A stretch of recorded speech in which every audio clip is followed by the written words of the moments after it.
दीन का मरकज मदरसा है।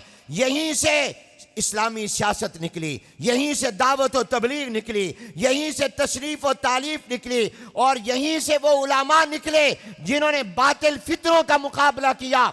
मैं जिस तरह सर से पांव तक के वजूद में हाथ भी हैं, पांव भी हैं, आंखें भी हैं, कान भी हैं और टांगें भी हैं, मगर दिल भी है। हाथ कट जाए इंसान जिंदा रहता है, कान सुनना छोड़ दे जिंदा रहता है, आंख देखना छोड़ दे जिंदा रहता है, मगर दिल खराब हो जाए तो मर जाता है। इसी तरह याद रखो, बाकी तमाम के तमाम नाक हाथ कान है, मदरसा बमंजिले दिल के और कल्ब के है।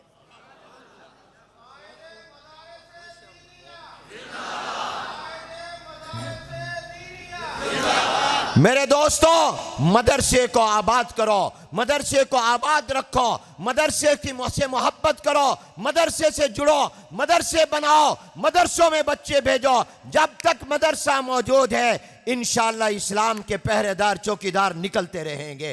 खत्म नबुव्वत के मुहाफिज, अजमत सहाबा के मुहाफिज, नामूस सहाबा और अहले बैत के मुहाफिज, इस्लाम की अजमत के चौकीदार और पहरेदार, कुरान की अजमत के चौकीदार और पहरेदार, इस्लाम के चौकीदार और पहरेदार आपको ये मदरसा देता रहेगा इंशाअल्लाह। ये छोनियां हैं, छोनी से ही फौज बना करती है, और जब कोई खतरा हो तो छौनी में पनाह ली जाती है। इसलिए इन मदरसों को मजबूत करो।